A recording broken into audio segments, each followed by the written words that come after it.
Rise, Meg. What is thy bidding, my master?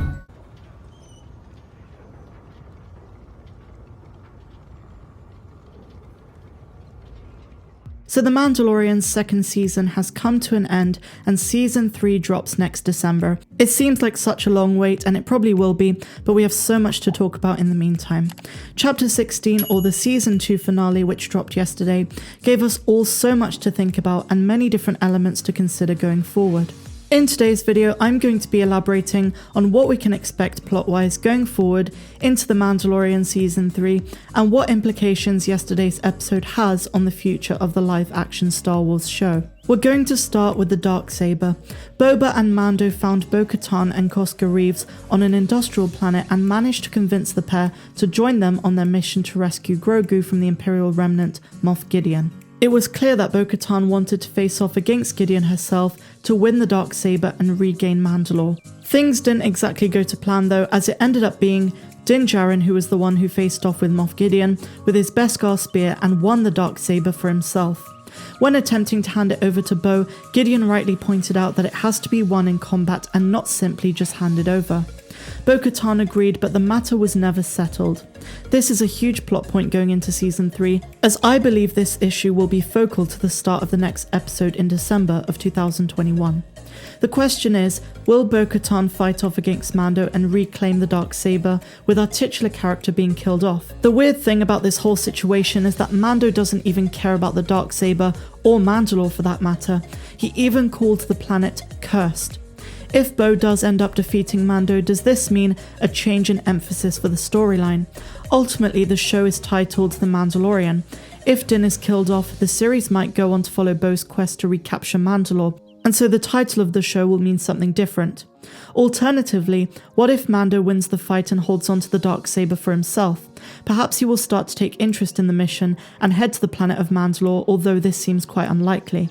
If these events play out, Bo-Katan reaches her own demise. Personally, I'm very interested to see how this plays out, and if I'm honest, neither situation might happen at all, and they could find a loophole in Mandalorian tradition and creed whereby nobody has to die in the process.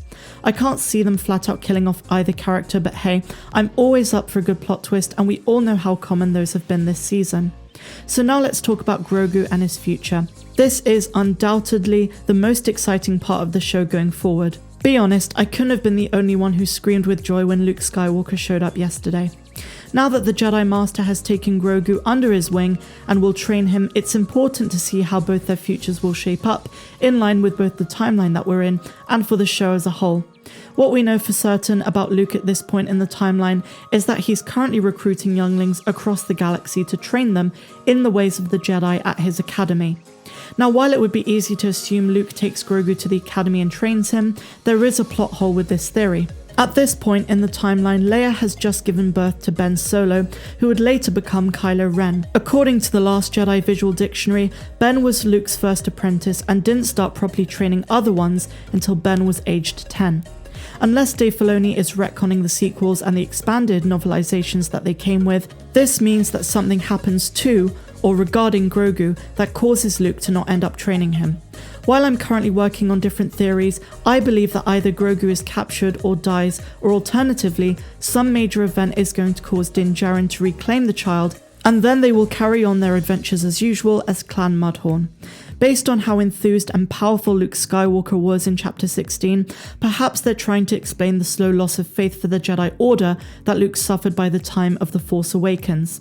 Yes, the main event was Ben turning to the dark side, but the Episode 8 novelization expands that Luke had suffered too much even before that, which led to him seeing the Jedi as hypocrites and self-serving devotees to an ancient order. Perhaps Grogu and the fate of the child has something to do with that change of mind. Another hypothesis is that Grogu will turn to the dark side just like Ben did, or even Ben Solo will convert Grogu to the dark side of the Force. Just like Anakin, Grogu is full of fear, which is basically a prescription to turn into a vengeful and hateful dark side user. One more theory is that maybe it is no coincidence that Anakin and Grogu were born more or less at the same time.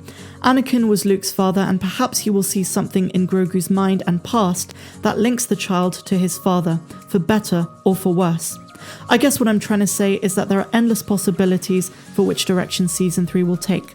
I even mentioned in my full episode breakdown yesterday, and please do check that out, that we might even get Force Ghost Yoda, who might even train the child himself. Given the fact that Yoda is now one with the Force, and probably watching over Luke Skywalker, and given the fact that Yoda is likely to be Grogu's father, although this can't really be verified at this point, he might even watch over the training of Grogu.